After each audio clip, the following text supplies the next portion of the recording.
Good evening. Thank you so much for attending the screening and for having the courage and character to stay behind for the Q&A with two of our writers, James Mangold, also our director of the movie, and Michael Green. Unfortunately, Scott Frank could not be with us tonight. I'm sure you're all aware that these gentlemen have very deservedly been awarded a Best Adapted Screenplay Oscar nomination.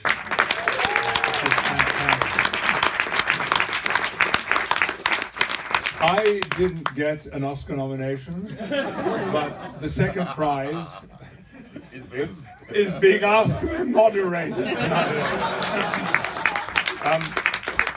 got ripped off, man. It's a first for me. So in the years ahead, you'll be able to say, I was there when. The syndicated talk show is about to start. Yeah, hopefully. You know, if things don't work out, it's good to have something to fall back on, isn't it?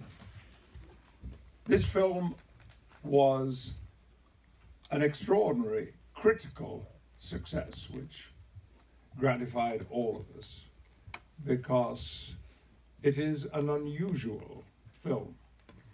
It was also even more gratifying and enormous financial success too. A lot of people saw it, not just fans, but just film goers, many of whom have told me, this is not the kind of film I would usually go and see, but I did, and I loved it. So I'm going to start at the beginning. There is a little history to this movie, and this is a real question from me, because I'm not sure, gentlemen, quite where the origins were, but there is an old Logan storyline in the comic books, I believe. Yeah, there's Old Man Logan by Mark Millar, and that was a definite influence on us. There was, I mean, it's not this story, but it is a pretty bloody biblical dirge that takes place in a universe we could never have mounted, because, well, now we could actually, but with Disney and Marvel proper being in one segment of the world and Fox having the rights to the X-Men, you couldn't. It was a story that involved characters that this studio had no rights to. But it was also a breakthrough comic in the sense that it imagined these characters in a different landscape than the one that they usually inhabited as X-Men, and that was a very big umbrella influence on the way we were all imagining the project. Yeah, it was one of the first Elseworlds for that character that the fan base absorbed and said, that's got to be where he goes, sort of like Dark Knight Returns was for Bruce Wayne. And I think just as early as when you announced you were going to be making this film, the fan base was so excited that there was going to be any version, any just even shadow image of that story, because it is so beloved, and we owe a lot to Mark Millar for that. So there's a background there. And what's I forget, McNiven, the artist? Steve McNiven, yeah, because that, in many ways, is as much an influence as what, I mean, the look we did, the look, the kind of, which also they were hugely influenced from something that we were also drawing from directly, which was Westerns. That if you ever end up picking up an Old Man Logan, if you haven't seen it and you look at it, it's an incredible homage to Unforgiven and kind of Eastwood spaghetti westerns, which we were also kind of directly accessing. And the road trip aspect of it, which I think we were influenced by that, and Little Miss Sunshine kept coming up. Yes, I'm going to return to both those points in a little while, but take us on from Old Man Logan and to the how the generation of the movie developed for both of you. Well, from there, for me, the start was literally finishing another Wolverine movie and feeling like it was a very gratifying experience. But when it came up, do you want to do another one? Presumably the last one that he would do, I was very hesitant whether I had another one of these movies in me, and these movies being a formula that I tried to escape in the Wolverine movie I made previous to this one, but that the gravitational pull of a kind of format for comic book pictures in this decade or so is pretty powerful and hard to resist. So one of the things that was most important to me when I kind of agreed to start exploring what another one of these movies would be was the agreement, not so much from Hugh Jackman or yourself, I mean, I contacted you a little later, but in terms of doing something different, but also the studio themselves doing something different, so that even at the point where I was starting to just kind of try and germinate what this movie would be, there was a freedom for me from what I felt like was a formula that had worked, but I was tired of, and I certainly didn't want to walk through again. And so a couple things occurred to me. One was that every one of these films, these films being kind of Marvel-esque, DC-esque kind of epics, is built on plot, a supervillain coming, threatening the universe. I mean, I almost fall asleep just saying it. And the British actor du jour with contact lenses and wig on playing the evil villain from Planet. Zing Zang flying in with the newest weapon that is incredibly designed to undermine whatever the powers of our heroes are. Meanwhile, there's some very modest romantic relationship between hero X and that will get 3 minutes here, 4 minutes here, and be resolved in the ending somewhere. 6 people just stopped writing a script. Yeah. And it's Actually, I've been in that film. yeah. And it's opened and closed by Patrick Stewart's narration. But seriously, that's how I felt. And so the thing that dawned on me was that all these pictures are incredibly plot oriented. They're 100% built on plot. You can use the villain. If your movie's built on a villain, it's built on plot, in a sense. It's like the messier movie to make is the movie where you can't quite identify who the quote villain is, because there's a menagerie of characters with different needs, all of them understandable, which are pulling and pushing in different directions, and where exactly the movie's going to end up, you're not quite sure. That's the definition of a drama, or a lot of the other movies I've made by trade, and I go, why can't you bring, what is this invisible pull that doesn't allow you to bring that energy to a film like this and push away the plot we've already effing seen 100 times already, and we know they'll make it in the end because the movie's getting made for too much money to end with everyone dead or failing. So that that was, from that I then went out seeking, and where Michael brings up Little Miss Sunshine is like, I went out seeking, what would this movie be? What would be the templates for this movie? Westerns occurred, Old Man Logan, but also just character-based films, just films built on character relationships, in which the idea for me, when I first went into the brass here and pitched, I hadn't even written anything yet, I said Little Miss Sunshine with superheroes, and that if I could jam Charles Xavier and Logan into a shitty pickup driving across the country, that was kind of the initial impulse that the movie was built on. How shitty how unfetishized, unchrome, and by the way, it's been a battle all the way. Like, even in marketing, you're like, can you get the fucking rivets off the Wolverine, like off Logan? Can we do one where the logo itself isn't like some kind of fetishized chrome thing? It's like you're fighting every step of the way because everyone's learned the tricks of how to do this. Anyway, that's where it started, and that's where also X-23 Laura came in. Was the essential question for me was, what is if it's not an antagonist, what is Logan up against? It has to be the thing he's most frightened of. What is the thing he's most frightened of? Not a villain, not the end of the world. Not only because I'm bored by them, but also part of what I love about the characters, he's not scared of them. He'd probably welcome the end of the world. He'd probably welcome the end of his own life. He's certainly, it's like, he's the beautiful part of his character is the jaundiced part. So that what was the one thing he's scared of, and that would be love, intimacy, vulnerability. The one thing he's avoided through 9 movies, all the comic books, everywhere.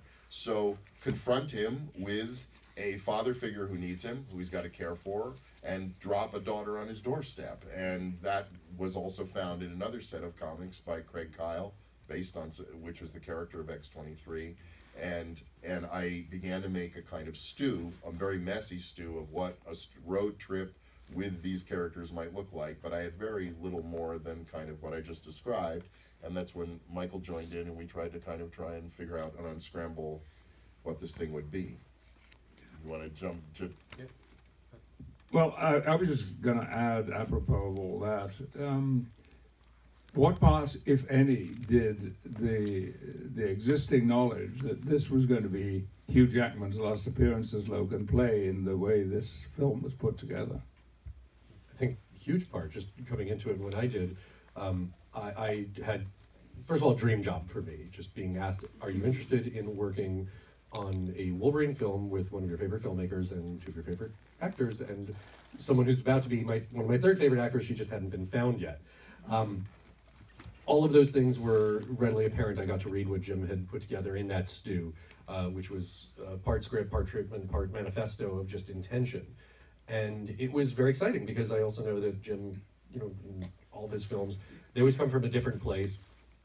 You know, we had never met, but I followed his career as one of the filmmakers who has this sort of Billy Wilder, you never know what genre they're going to take on next and find a new way into. But I'd watched 310 Yuma many times and really enjoyed it, and just thought if any of, I wanted to sit down and see what was going to be in his head about it, and we started talking. And it was a process for myself also of unlearning to burnish off the rivets and to stop trying to pitch other favorite characters I was interested in, because he really meant what he said when he said he didn't want to do any of that stuff. And here was the other interesting thing. The actors involved only wanted to make it if it was going to be that as well. And the studio was on board for it. Nervous, yes, but they know Jim, they trust him, and they also like this idea.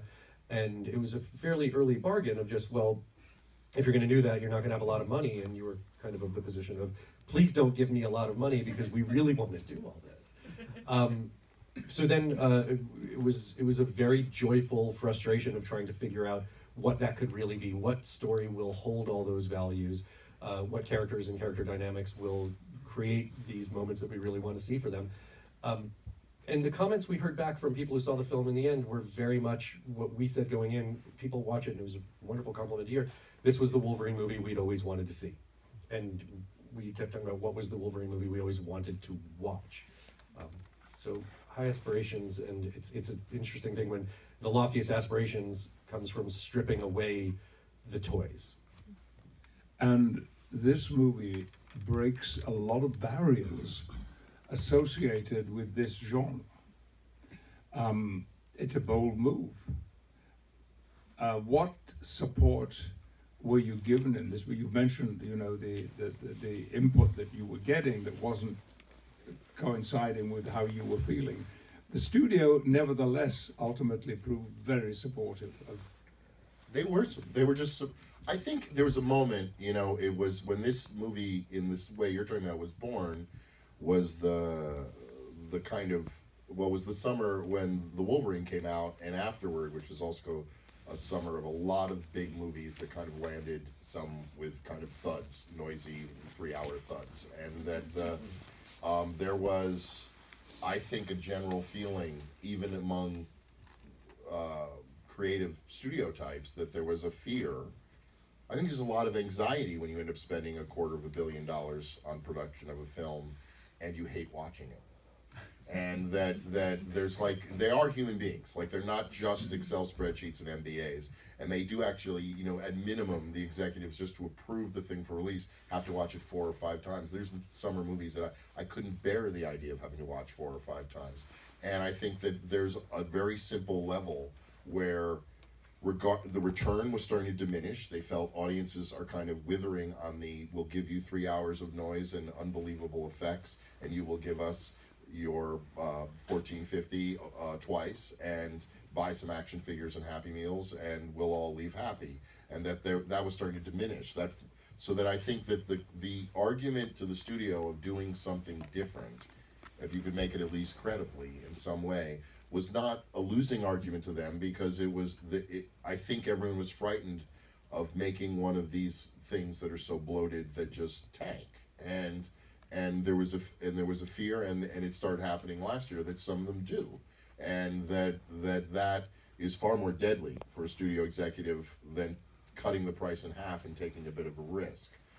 They also weren't going to have the movie any other way, so they were either going to smile and like it, meaning Hugh wasn't going to do it if it wasn't different, and I mean, I'm sure they could have found someone other than me, but he was sticking by me pretty strongly, and so that, but they were never even faced, I don't think they were ever faced with a kind of take it or leave it proposition. I think the idea of making something different was exciting to them, to the studio too.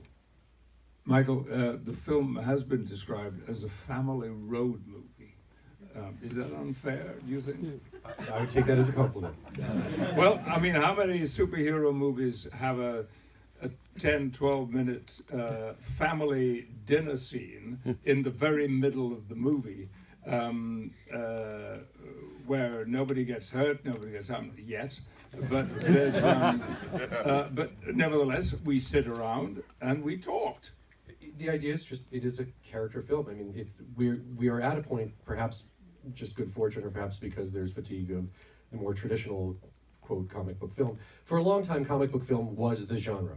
It was such a novelty when Blade happened, when the first X-Men film came out, that someone was actually making a movie that was a comic book genre. And then it became apparent very quickly that you could just, that comic book wasn't the genre, that you could ascribe a genre to it, that you could make a Western, that you could make a spy thriller, that you could make a balls-out comedy in that subgenre.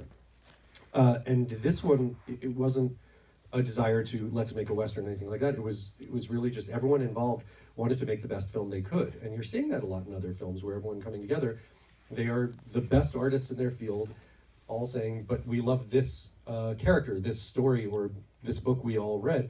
Let's make the best film we possibly can. And we're very fortunate that we're in a time that just that Westerns for a long time were sort of looked on as a lesser genre, and we've come a long way and think, or even just genre was always put in quotes, whether it's sci-fi, fantasy, and now we're at a point where people look at that as just film. I have to, and it's worth noting, I think just film history owes a lot to that change of people looking at genre as a whole as something more serious to Patrick Stewart. And you can look at the history, this something that hit me when I realized I was going to get to meet him again.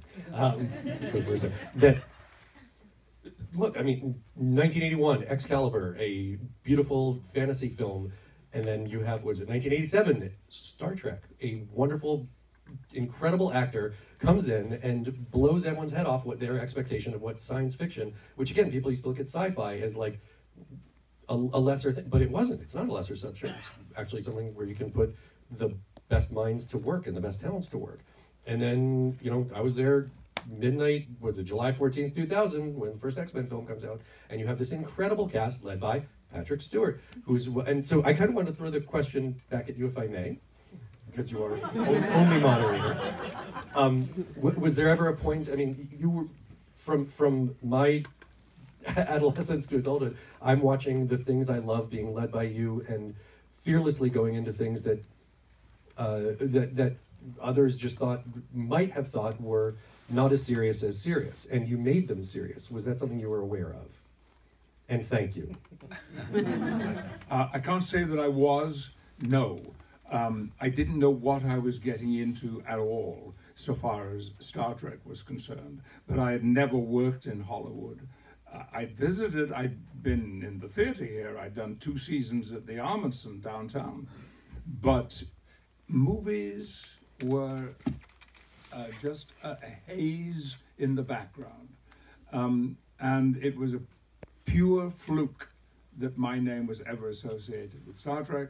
I was illustrating a professor's lecture at UCLA one night, reading extracts to illustrate his very scholarly peroration, and signed up for the course of public lectures was one of the producers of Star Trek The Next Generation, who claims, and did until the end of his life, that he turned to his wife and said, "We found the captain." Gene Roddenberry didn't agree with him at all. At all. And indeed, I think there's somewhere in the Paramount files, there's a memo which says Patrick Stewart's name will not be mentioned ever again in any production meetings of this. And there were times when we were shooting the first few years before Gene, very sadly and far too soon, died, when I would look up and find that he'd come on the set. He did every day, and he was sitting in his director's chair, and I would see him looking at me, and there was an unmistakable expression of, how did this happen? I mean, I never wanted this guy in my series. How did it come about? And beyond that, Well, he was lucky to have you, and so were we. well, thank you. Thank you. I was lucky to have that. And even today, I mean, it was a conversation today. Diversity is everything to me. Always finding something. We're in the middle of editing a movie I did where I play a concert pianist, the world famous concert pianist, and I don't play a note of the piano. And so I spent 4 months with, including Emmanuel Axe, getting instruction in not how to play the piano, but how to look as if you play the piano. So it is challenges like that that I help. But I'm going to go back to this. Well, you just answered one of your questions to us, which was that I think in many ways we had all these manifestos and ideas of what we're going to do differently, but you also just bring yourself, and that this shit happens. And so, like, for me, I just wanted to I felt like when I made the previous movie, I half made a movie that was mine, but I was in someone else's party. And if I was going to do it again, I was going to make my film. And in that sense, this film isn't really different than Girl Interrupted or Walk the Line or 3:10 to Yuma, in the sense that I just said, what if I took those characters instead of servicing that franchise or universe, all of which are names that people use for these kinds of movies, but they're also extremely constraining. It's really interesting that fans use these terms like, oh, you're breaking the universe, or you're breaking the canon. Well, good, man, because it's like, what do you want, the longest running TV show, or do you want a new movie? And that the breaking of it, or the making your own movie, makes the movie, you aren't self-conscious about it. I don't go, what am I going to do today that's different than what they did? I just go, what would I do if I were making a movie about a character I believe? Like if I were making a movie about a man whose most treasured pride is his power of mind, and okay, he's losing it. That's a really great character to play and explore. And so this complexity and this richness, which you would normally associate with a very serious drama, was forefront in the thinking of both of you at this time. We thought we were making a serious drama. Like we didn't think we would normally associate it with. We actually thought, like that was the essential bargain, was why couldn't we? Why must we be over here with the clowns and the sparklers? Why couldn't we? Wouldn't that even be more respect for a comic book? So how did you nevertheless balance that with what is still a superhero movie? How was that balance created? I think people want to see something different. I think they've seen enough. I mean, if you want that, you got 9 out of 10 pictures are delivering it. So and there still is some of it. For example, you see the opening of the film. It is violence in a way we haven't seen before. There is still, the gunslinger is dispatching, but at least for me, sitting in the seat seeing it for the first time, I had not seen that done before, and it was still taking it seriously. It's what would it look like for real if you had 3 knives coming out of your fist and put it through someone's neck or head. That we'd imagined it. We'd seen panels in the non-kids version of the books to read, that had that, but we hadn't seen that on film in the same way. So it does weirdly deliver what people might have. I think it was you delivered what they wanted, not what they expected. That's good. I love that.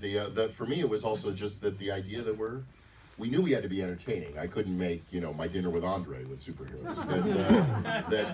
There was some level where, and we had to, it's like a gun in the first act goes off in the third. You have people with incredible powers. You're going to want to see them use them, or misuse them, or fall victim to them. But somehow those things have to get played.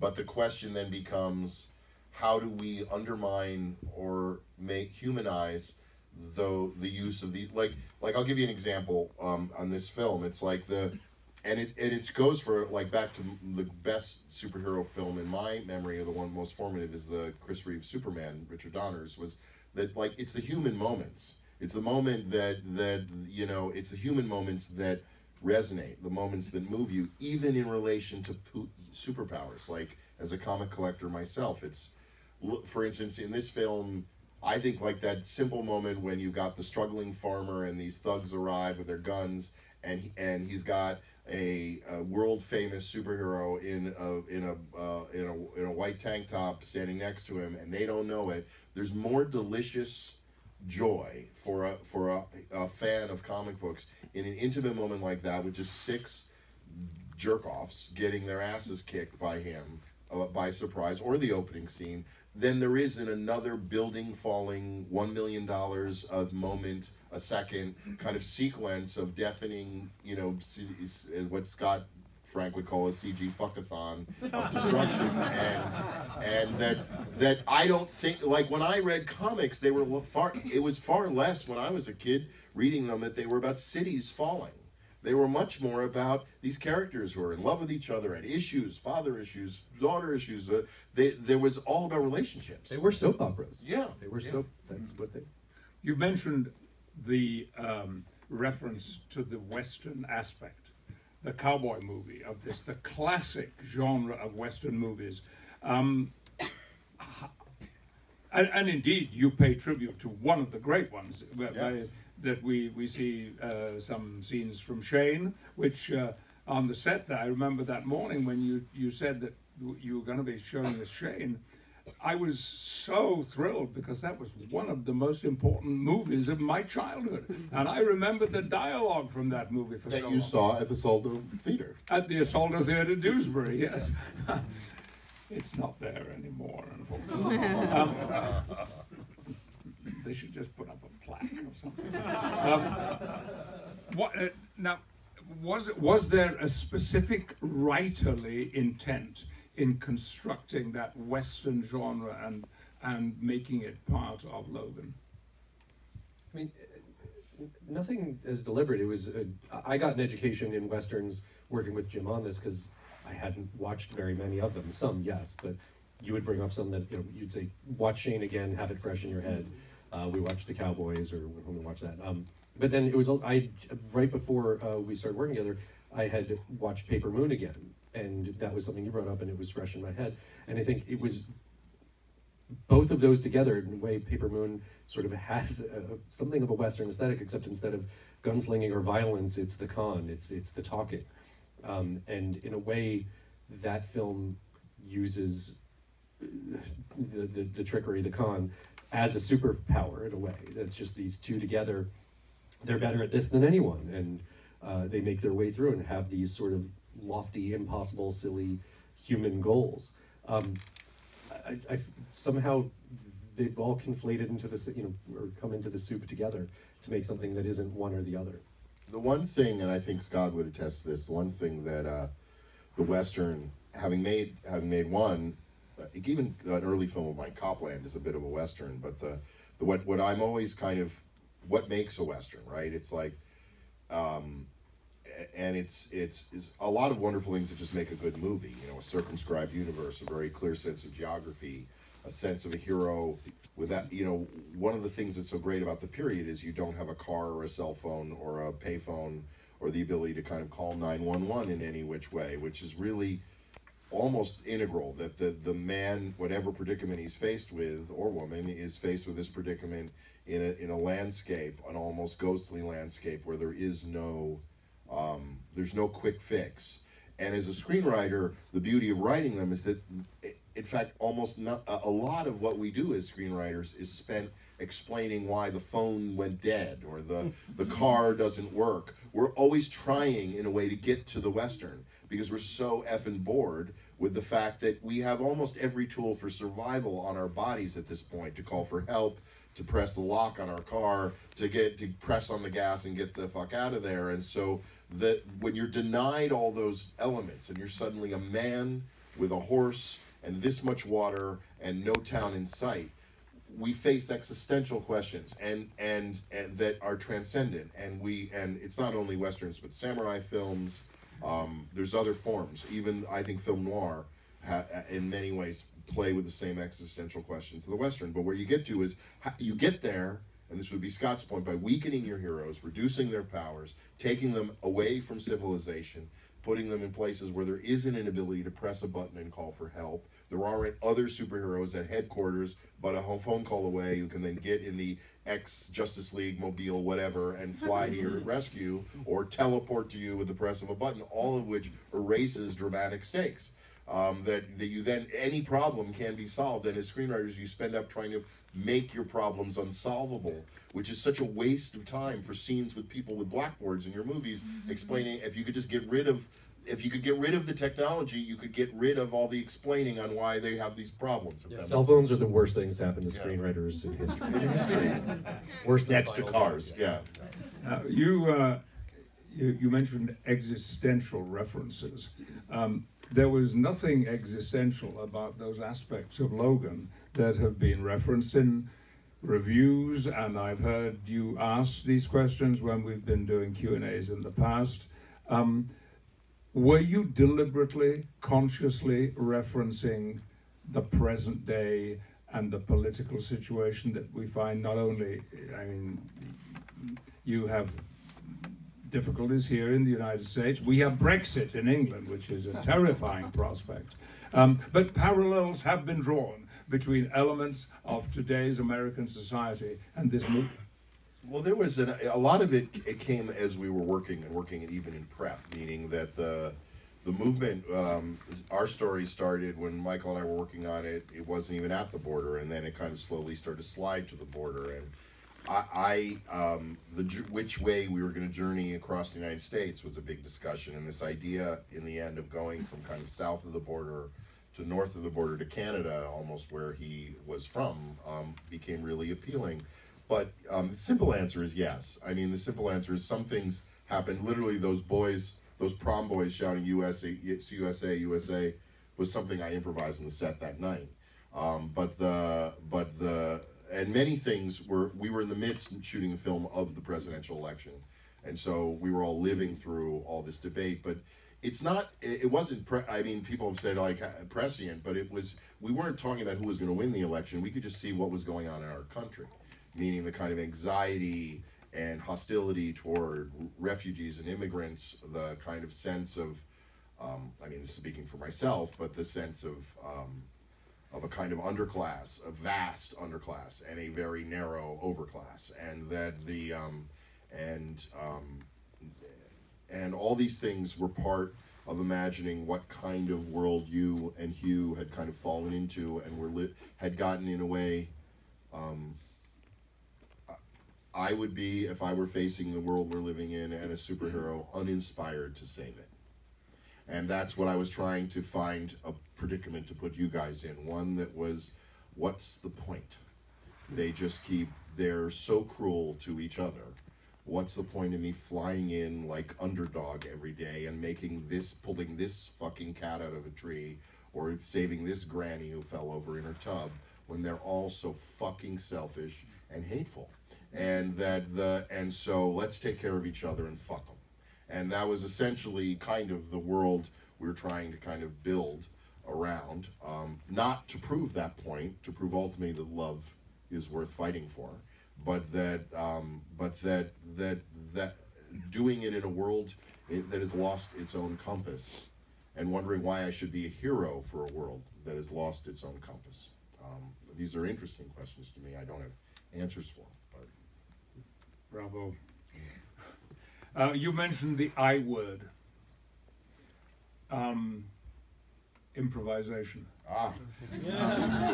Now, it took me a little by surprise on that day, the first time that you said, when you get to the end of the scene, we won't cut, just keep on going.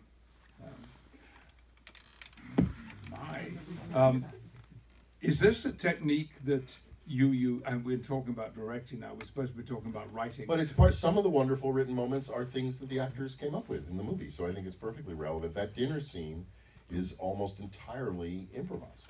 And so that it's, I think, a really good point about writing is sometimes making moments happen is even as writers, what we do is set up some fertile soil, and it's not. I mean, the first thing is, and I think you would agree with this, is, and I know Scott would, is that, you know, what we do as writers isn't first and foremost write dialogue. We do that, but it's also what happens when to whom and how, like what order shit goes down in. What's the first scene? What's the third scene? Where does it end? How does it work? Who walks in the door? Who's there first? These are all questions that don't involve a smart line, and they're the questions that writers solve. And that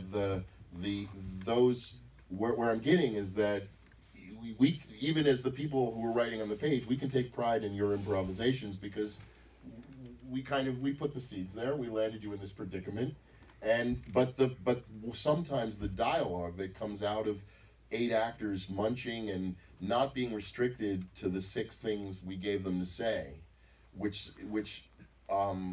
just going with it. Well, like the best kind of sports coaching, it's liberating. That, Michael, do you feel the same? I do. When I started my career, my proudest, happiest moments were when an actor just nailed everything letter perfect, and now my happiest moments are when an actor completely surprises me and takes a line or a moment or a sequence to a place we'd never imagined, and we get to take credit for. We are almost at our curtain moment, but I wonder, are there any questions in the audience that I have not asked, and probably thousands of them? Yes, sir, and here's a microphone coming in your direction. Hi, I was wondering how the script was actually written. Like, did somebody do a first draft? Were you collaborating? Were you trading things back and forth? How did Scott get involved? Those kind of things. Well, I wrote a kind of treatment-y morass. Then Michael came on and started writing many treatment-y morasses. And then some script morasses. And then we started trading things. There was things I do and he'd do. Then he went on to something else. And then Scott came in, and Scott and I, as partners, wrote more morasses until someone said stop and you got to shoot now. But I mean, it's working with.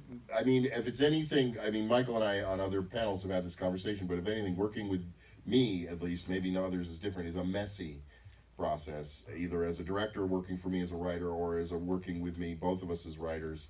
It's not like there's any kind of clear delineation of it's yours now, it's mine now. I mean, that's not even the way my set works, as Patrick is saying. I mean, it's like, if my prop guy has a good idea for the scene, I'm going to listen. And that I think there's a lot of great things about unions in our business, wonderful things and important things, and then there's some negative. One of them is that everyone has their turf, and don't touch their fucking turf, and this is my turf, and that's your turf, and ideas don't come about that way, good ones, and confident artists tend to be able to share, and that, but also there's something that came up when Michael and I were on another panel, is like, I think outlines are really tricky, because outlines essentially deny you the juice of character. They're just what happens to who when, right? So that if you build a movie from outline, you have a movie that's about plot, because you're denying even yourself as a process the joy of a kind of serendipitous scene, or a scene in which a kind of a love could spark out of something unpredictable, a touch, a glance, because you can't write that in a log line with a number on it. And so I don't like to build movies from kind of conventional outline form, because I think they end up looking like most movies, which have a kind of, where are we by this page? There needs to be the inversion of the ding dong and the da-da-da, and the hero rises and the cave opens and the fuck all that. Just interest me. Just hold my interest. And how do you do that? And yeah, outlines wasn't your question. They do tend to make you seek an answer, and I went through a very different process than I normally go through working with Jim on this, because it was really fun. It was just, you already find it in the doing. I threw a lot of spaghetti at the wall trying to interest you in outlines, until it was finally, let's find it in the writing. Right.